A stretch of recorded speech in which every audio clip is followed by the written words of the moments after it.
നമസ്കാരം. മലയാളി വാർത്തയിലേക്ക് സ്വാഗതം. നമ്മുടെ പ്രധാനമന്ത്രിയുടെ PM ശ്രീ പദ്ധതി, അതിലേക്ക് ഇപ്പോൾ നമ്മുടെ സർക്കാർ, കേരള സർക്കാർ ഇപ്പോൾ ആ പദ്ധതിയുമായി ഒത്തുചേർന്ന് പോകാൻ ഇപ്പോൾ ഒപ്പുവെക്കാനായിട്ട് ഞങ്ങൾ തയ്യാറാണ് എന്ന് പറഞ്ഞുകൊണ്ട് നമ്മുടെ മന്ത്രി വി ശിവൻകുട്ടി രംഗത്ത് വരികയാണ്. ഇപ്പോൾ ഈ ഒരു കഴിഞ്ഞ 2 ദിവസം മുമ്പാണ് അദ്ദേഹം അത് പറഞ്ഞത്. അതിന് പിന്നാലെ തന്നെ പല രീതിയിലുള്ള വിമർശനങ്ങൾ പല കോണുകളിൽ നിന്നും ഉയരുന്നുണ്ട്. പക്ഷെ ഏതായാലും അദ്ദേഹം വകുപ്പ് സെക്രട്ടറിക്ക് ഇപ്പോൾ ഒപ്പുവെക്കാനുള്ള നിർദ്ദേശം നൽകി കഴിഞ്ഞിട്ടുണ്ട്. ഇപ്പോൾ ഈ ഒരു പദ്ധതി കേരളത്തിൽ നടപ്പിലാക്കുന്നതിന് എന്തിനാണ് ഇപ്പോൾ ഈ ഒരു പ്രതിപക്ഷങ്ങളും അതുപോലെ തന്നെ ചില സംഘടനകളൊക്കെ ഇത്രയേറെ ഒരു രോഷാകുലരായി വരുന്നത് എന്നാണ് മനസ്സിലാക്കുന്നത്. കാരണം നമ്മുടെ കുട്ടികളുടെ ഭാവിയാണ് അത്. ആരാണ് അതിന് തടയിടുന്നത് എന്നാണ് മനസ്സിലാക്കാൻ സാധിക്കുക. കൃഷ്ണന്തും അങ്ങനെ പറയാൻ പറ്റില്ല. കാരണം ഇവരുടെ ആശയങ്ങളും ഫാസിസ്റ്റ് നയങ്ങളും കേന്ദ്രത്തിന്റെ ഫാസിസ്റ്റ് നയങ്ങളും ഒന്നും കേരളം സ്വീകരിക്കില്ല എന്നുള്ളതാണ്. അതായത് കേന്ദ്രത്തിന്റെ ചില രാഷ്ട്രീയ നയങ്ങൾ, ചില പഠന കാര്യങ്ങളൊന്നും കേരളത്തിൽ നടപ്പിലാക്കില്ല എന്ന് നേരത്തെ പറഞ്ഞിട്ടുണ്ട്. ഏതായാലും ആ ഒരു വിദ്യാഭ്യാസ രീതിയുമായി കേരളത്തിന് ഒത്തുചേർന്ന് പോകില്ല എന്നുള്ള രീതിയിലാണ്. പക്ഷെ ഇപ്പോൾ ആശയങ്ങളൊക്കെ കമ്മ്യൂണിസ്റ്റ് പാർട്ടിയുടെ പ്രസ്ഥാനത്തിന്റെ ആശയങ്ങളൊക്കെ എടുത്ത് ഉണ്ടയാക്കി കൊണ്ടുവന്ന് തോട്ടിൽ കളയുന്ന ലക്ഷണമാണ്. തോട്ടിൽ കളഞ്ഞു എന്ന് തന്നെ പറയാം. അതുകൊണ്ടാണ് PM ശ്രീയുമായിട്ട് ഒത്തുചേർന്ന് പോകാൻ കേരളം ഇപ്പോൾ സമ്മതിച്ചിരിക്കുന്നത്. അതായത് കേന്ദ്ര സർക്കാർ പദ്ധതിയാണ് PM ശ്രീ എന്ന് പറഞ്ഞത്. PM ശ്രീ എന്ന് പറയുമ്പോൾ prime minister schools four rising India എന്നാണ് പറയുന്നത്. അപ്പൊ ഇത് സമഗ്ര ശിക്ഷാ അഭിയാനുമായി ബന്ധപ്പെട്ട പുതിയൊരു വിദ്യാഭ്യാസ പോളിസിയാണ്. അതായത് നാഷണൽ എഡ്യൂക്കേഷൻ പോളിസി 2020 തുടങ്ങിയത്. 2027 വരെ ഉള്ളൂ ഇത്. അപ്പൊ ഏകദേശം ഇനി 2 വർഷമേ ഉള്ളൂ. ഇതിനകത്ത് ഇതുമായിട്ട് ചേർന്ന് പോയില്ല എന്നുണ്ടെങ്കിൽ ഒരുപക്ഷെ നഷ്ടം കേരളത്തിനായിരിക്കും. കോടികളുടെ നഷ്ടം തന്നെയാണ്. കാരണം ഇതുവരെ കേന്ദ്രത്തിൽ നിന്ന് കിട്ടേണ്ടുന്ന, അതായത് SSKയുടെ ഫണ്ട് 750 കോടിയായിരുന്നു 2023 കാലഘട്ടം വരെ. ഇതിപ്പോൾ ഏകദേശം 1200 കോടി രൂപയോളം SSKയുടെ ഫണ്ട് ഇപ്പോൾ തടഞ്ഞു വെച്ചിരിക്കുകയാണ്. അപ്പോൾ ഇനി അതൊക്കെ കിട്ടണമെന്നുണ്ടെങ്കിൽ PM ശ്രീയുമായിട്ട് ഒത്തുചേർന്ന് പോയില്ല എന്നുണ്ടെങ്കിൽ ഒരു പക്ഷേ നമ്മുടെ ആരോഗ്യ മേഖല ഒരിക്കൽ നഷ്ടമായതുപോലെ ഈ പറയുന്നതാണ് വിദ്യാഭ്യാസ മേഖലയ്ക്ക് കുറച്ച് നഷ്ടങ്ങൾ സംഭവിക്കാൻ സാധ്യതയുണ്ട്. അതുകൊണ്ടാണ് ഇനി എന്താണ് PM ശ്രീയുമായിട്ട് ഒത്തുചേർന്ന് പോകാമെന്ന് ഇപ്പോൾ വിചാരിച്ചിരിക്കുന്നത്. അതായത് ഇതുമായി അലൈൻ ചെയ്ത് പോവുകയാണ്. അതായത് മാതൃകാ സ്കൂളുകൾ നടപ്പിലാക്കാനുള്ളൂ. പിന്നീട് എല്ലാ സ്കൂളുകളിലും നടപ്പാക്കും എന്നുള്ളതാണ്. ഇപ്പോൾ കുറച്ച് സ്കൂളുകളെ കണ്ടെത്തിയിട്ട്, അതായത് ഓരോ ബ്ലോക്കിലും 2 സ്കൂളുകൾ വീതം, അതായത് ഓരോ ബ്ലോക്കിലും 2 സ്കൂളുകൾ എന്നുള്ള ആശയത്തിൽ ഒരു സ്കൂളിൽ തന്നെ 2 രീതിയിലുള്ള ഇത് PM ശ്രീയുടെ ഭാഗമായിട്ടുള്ള പാഠ്യപദ്ധതി നടപ്പിലാക്കിക്കൊണ്ട് ഇപ്പൊ മാതൃകാ സ്കൂളുകൾ മാത്രം തിരഞ്ഞെടുക്കുന്നു. പിന്നീട് സംസ്ഥാനം മുഴുവനും അല്ലെങ്കിൽ എല്ലാ മേഖലയിലേക്കും ഇത് വ്യാപിപ്പിക്കുക എന്നുള്ളതാണ് കേന്ദ്രത്തിന്റെ പദ്ധതി. അതായത് അതിന് 1 കോടി രൂപയാണ് ഇതിന്റെ ബാക്കിയുള്ള ചെലവുകളും കാര്യങ്ങളും. അതിൽ 60 ലക്ഷം കേന്ദ്രവും 40 ലക്ഷം സംസ്ഥാന സർക്കാരുമാണ് വഹിക്കേണ്ടത്. അപ്പൊ ഈ ഒരു പദ്ധതി പ്രകാരം ഒരു നല്ലൊരു എമൗണ്ട് കേരളത്തിന് വന്നു ചേരും. ഫണ്ടാണല്ലോ ബിഗിലെ എല്ലാത്തിനും മുഖ്യം. അത് ഏതായാലും ഇപ്പോൾ കേരള സർക്കാരിന് മനസ്സിലായി. അതുകൊണ്ട് ആശയങ്ങളൊക്കെ തൽക്കാലം എടുത്ത് മാറ്റി വെച്ചിട്ട് ഫണ്ട് കിട്ടാനുള്ള വഴിയാണ് ഇപ്പോൾ ആലോചിക്കുന്നത്. അതായത് വിദ്യാർത്ഥികൾക്ക് ഇത് മൂലമുണ്ടാകുന്ന നിരവധി ബെനിഫിറ്റുകളുണ്ട്. വിദ്യാർത്ഥികൾക്ക് മാത്രമല്ല, അധ്യാപകർക്ക് നിരവധി ബെനിഫിറ്റുകളുണ്ട്.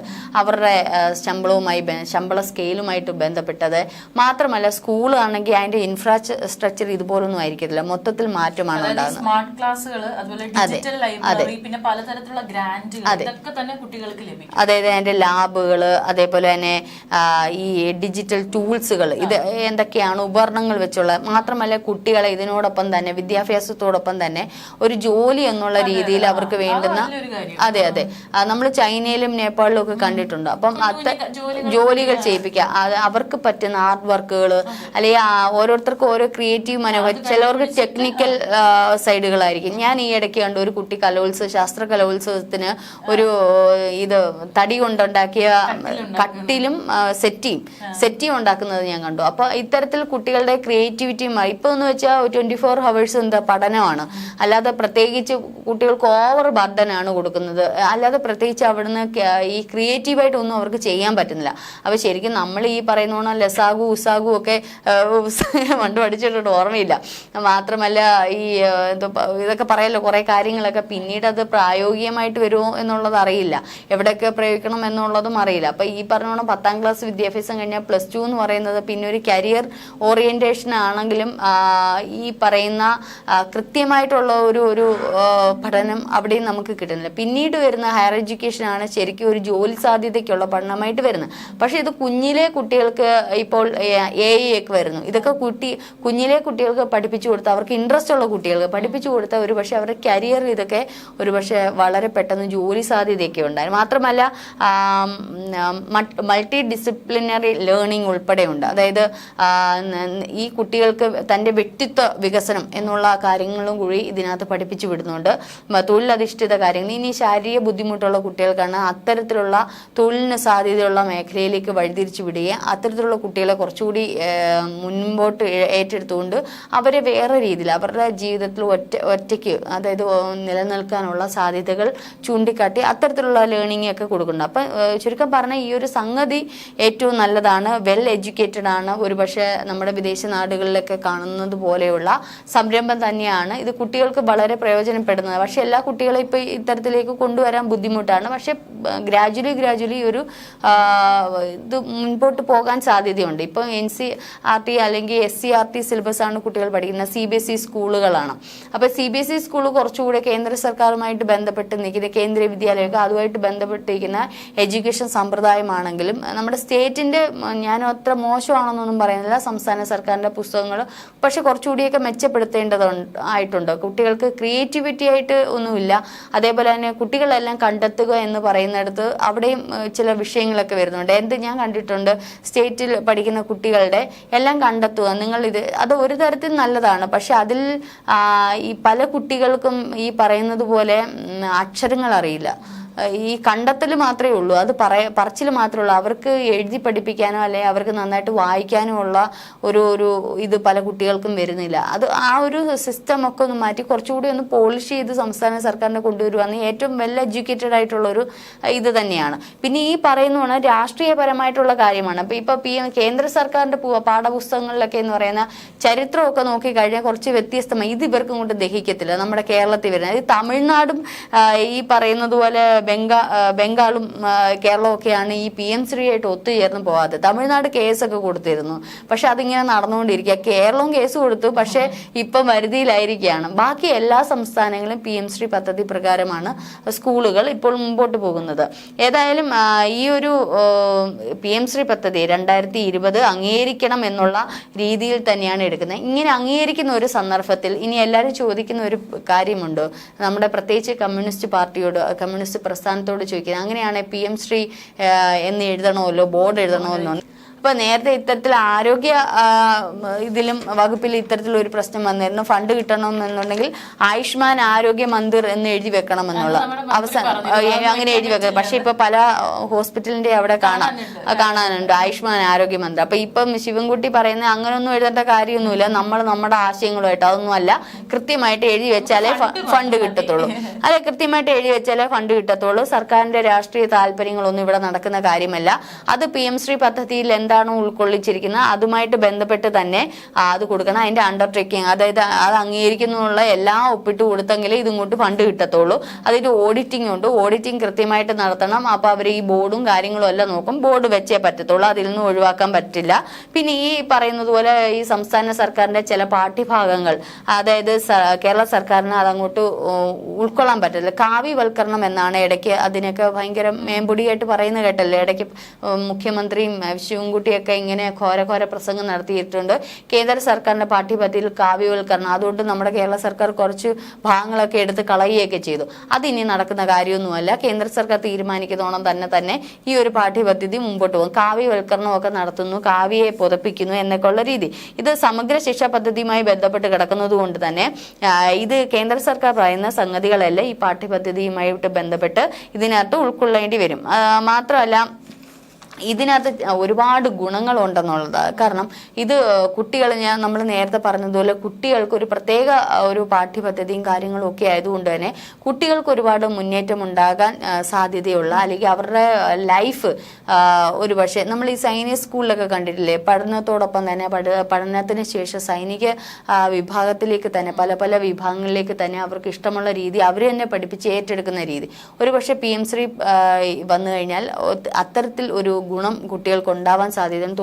തൊഴിലില്ലായ്മ എന്ന് പറയുന്ന ഒരു സംഗതി അത് വൻ വിജയമാകുവാൻ, ഇതിപ്പോൾ കുറച്ച് മാതൃകാ സ്കൂളുകൾ കണ്ടെത്തി മാത്രമേ കൊടുക്കുന്നുള്ളൂ, പക്ഷെ അതൊരു വലിയ വിജയമാകും. 2027 വരെയുള്ളൂ, അതിനുശേഷം കണ്ടിന്യൂ ചെയ്യുവാണെങ്കിൽ വലിയൊരു വിജയമാകാൻ സാധ്യതയുണ്ട്. അപ്പൊ അത്തരത്തിൽ PM ശ്രീ പക്ഷേ കേരള സർക്കാരിന് ഇതൊന്നുമല്ല, കുട്ടികളുടെ ഭാവി കുട്ടികൾ ഇങ്ങനെ വലിയ രീതിയിലാവൂ എന്നുള്ള രീതിയൊന്നുമല്ല, അവർക്ക് ഫണ്ട് മാത്രമാണ് അവർ ഉദ്ദേശിക്കുന്നത്. ഇപ്പൊ നമ്മൾ കോളേജിലൊക്കെ കാണുന്നതാണ്, ഇപ്പോൾ അവിടെയൊക്കെ തന്നെ കോളേജുകളിൽ കാവ്യവൽക്കരിക്കുന്നു പറഞ്ഞുകൊണ്ട് SFI ഒക്കെ ഭയങ്കരമായിട്ട് പ്രതിഷേധം നടത്തുന്ന സമയമാണ്. ഇനിയിപ്പോ ഇതിങ്ങനെ കൊണ്ടുവന്നു കഴിഞ്ഞാൽ ഇതിപ്പോൾ SFIക്ക് ഒരു അടിയായിരിക്കുമല്ലോ എന്നാണ് ഞാൻ അല്ല, ഇതിൽ ഇന്ത്യ ചരിത്രം കേന്ദ്ര സർക്കാർ പാഠപുസ്തകത്തിൽ നൽകിയപ്പോൾ അതിനൊരു ബദൽ പാഠപുസ്തകം എന്ന് കേരള സർക്കാർ അടിച്ചിറക്കിയായിരുന്നു, മനസ്സിലായോ?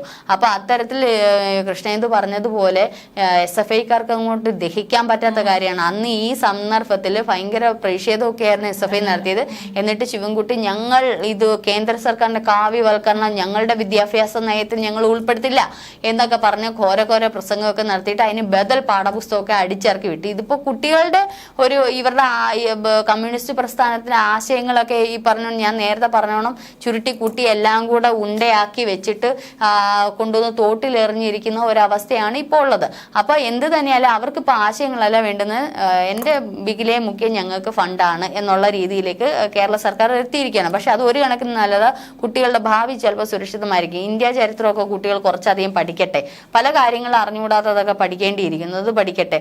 കാവ്യവൽക്കരണമാണെങ്കിലും ഒരു പക്ഷെ അടുത്തത് ഈ പറയുന്ന കോൺഗ്രസ് പാർട്ടി തന്നെ കേന്ദ്രത്തിൽ കയറുമ്പോൾ അവരെന്താ ചെയ്യുന്നത് നമുക്ക് നോക്കിക്കൊണ്ടിരിക്കുക. കാരണം കോൺഗ്രസ് ഒരിക്കലും ഈ ഒരു ആയുഷ്മാൻ ഈ പറയുന്ന PM ശ്രീ പദ്ധതിയുമായിട്ട് എതിരെ അവർ ഭരിക്കുന്ന സംസ്ഥാനങ്ങളിൽ പോലും അവർ നോ പറഞ്ഞിട്ടില്ല. അപ്പൊ അത്തരത്തിൽ അവർ അതിനെതിരെ, പക്ഷെ ഇത് ഒരു തെരഞ്ഞെടുപ്പുമായി ബന്ധപ്പെട്ട് അവർ അതൊരു വിഷയമാക്കുന്നുണ്ടെങ്കിലും പക്ഷെ ഒരിക്കലും PM ശ്രീ ഫണ്ട് വാങ്ങിക്കേണ്ടെന്നോ അതിനെതിരെ പ്രതിഷേധവും കോൺഗ്രസ് ഭരിക്കുന്ന സംസ്ഥാനത്ത് പോലും നടത്തിയിട്ടില്ല. ഇതിപ്പോ കുത്തിത്തിരിപ്പ് ഉണ്ടാക്കുന്ന എപ്പോഴും തമിഴ്നാടും കേരളവും ബംഗാളും ഒക്കെയാണ്.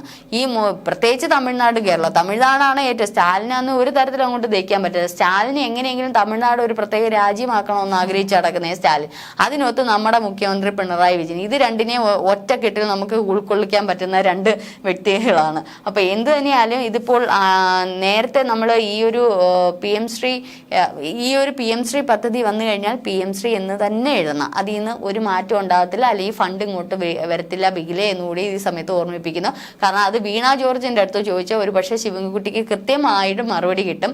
അന്ന് ആരോഗ്യ വകുപ്പിൽ ഇത്തരത്തിലുള്ള ഫണ്ട് കേന്ദ്രം തരുന്നില്ല എന്ന് പറഞ്ഞപ്പോൾ പോലും ജനങ്ങൾക്ക് അറിയില്ലായിരുന്നു. അത് ഇതേപോലെ കേന്ദ്രം തരണമെന്നുണ്ടെങ്കിൽ ആയുഷ്മാൻ ആരോഗ്യ മന്ദിർ എന്ന് എഴുതി വെക്കണം. അങ്ങനെ പിന്നെ അവസാനം വീണ ജോർജിന്റെ രീതി തന്നെ അങ്ങനെ എഴുതി വെക്കേണ്ടി വന്നു. പല ഫണ്ടുകളും കിട്ടാതെ ലാപ്സായി പോവുകയാണ് ചെയ്തത്. അന്നേരം പറഞ്ഞു കേന്ദ്രം തരുന്നില്ല എന്ന്. കാരണം ഇവർക്ക് അങ്ങോട്ട് പിടിവിട്ട് കൊടുക്കാൻ വയ്യ. അയ്യോ ഞങ്ങൾക്ക് ഞങ്ങളുടെ ആശയങ്ങളാണ് ഏറ്റവും വലുത്, അതിൽ നിന്ന് അങ്ങോട്ട് മാറത്തില്ല എന്നും പറഞ്ഞുകൊണ്ട് പിടിച്ച് ഇരുന്ന് അവസാനം ഫണ്ടും കിട്ടില്ല. ആരോഗ്യ വകുപ്പ് കൂത്താൻ നേരം എന്ത് ചെയ്തു, അയ്യോ ഞങ്ങൾ എന്ത് വേണേലും എഴുതിത്തരാം, ആ ഫണ്ട് ഇങ്ങ് തന്നാൽ മതി, ബോർഡും വെച്ച്. ആ ബോർഡ് വെച്ച് ഓഡിറ്റിംഗ് നടത്തത്തില്ലെന്നേ, കൃത്യമായിട്ടുള്ള ഓഡിറ്റിംഗ് നടത്തിയാലല്ലോ ഫണ്ട് കിട്ടൂ. അല്ലാതെ ഇങ്ങോട്ട് തന്നെ കാശ് കുറച്ചും കൂടെ തന്നെ, ഒരു 1000 കോടിയും കൊടുത്താ, 500 കോടിയും കൊടുത്താ, 700 കോടി, ഇത് കൃത്യമായിട്ട് ഓഡിറ്റിംഗ് നടത്തൂല ഇവര്. ഇത് ആദ്യത്തെ ഇത് വാങ്ങിക്കും, പിന്നെ ഓഡിറ്റിംഗ് നടത്തൂല. ഓഡിറ്റിംഗ് നടത്താതിരിക്കുമ്പോൾ കേന്ദ്രം ഫണ്ട് കൊടുക്കത്തില്ല.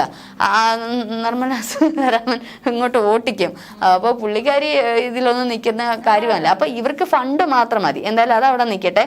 ഏതായാലും വെണ്ടയ്ക്ക അക്ഷരത്തിൽ തന്നെ PM ശ്രീ എന്ന് എഴുതി വെക്കേണ്ടിയിരിക്കുന്നു. ശിവൻകുട്ടി പറയുന്ന ഈ രീതിയൊന്നും, അദ്ദേഹം പറയുന്നു അത് ഞങ്ങൾ അങ്ങനെ ഇത് ചെയ്യത്തില്ല, നമുക്ക് ഫണ്ടാണ് ആവശ്യം, അതുകൊണ്ട് കുട്ടികളുടെ കാര്യം. പക്ഷെ അത് എഴുതണ്ടേ മാഷേ എന്ന് ചോദിച്ചു കഴിഞ്ഞാൽ അവിടെ കിടന്നങ്ങ് കുഴയാണ്. എഴുതി വെച്ചേ പറ്റൂ, അത് ശിവൻകുട്ടി തന്നെ എഴുതി വെക്കേണ്ടി വരും, അല്ലെങ്കിൽ ഇങ്ങോട്ട് ഫണ്ട് നോക്കിയേ വേണ്ട. ഏതായാലും സംസ്ഥാന താല്പര്യം ഹനിക്കുന്നില്ല എന്നുള്ള രീതിയിലൊക്കെ, കുട്ടികളാണല്ലോ വലുത് എന്നുള്ള രീതിയിലൊക്കെ കുഴഞ്ഞു മറിഞ്ഞ് ഇപ്പോൾ കമ്മ്യൂണിസ്റ്റ് പാർട്ടി അതിൽ നിന്ന് വിടിവിച്ച് നമുക്ക് നമ്മുടെ കുഞ്ഞുങ്ങളുടെ ഭാവിയല്ലയോ വരുന്നത്, നമുക്ക് പണം വേണ്ടേ, കാരണം അതിനും കാരണമുണ്ട്.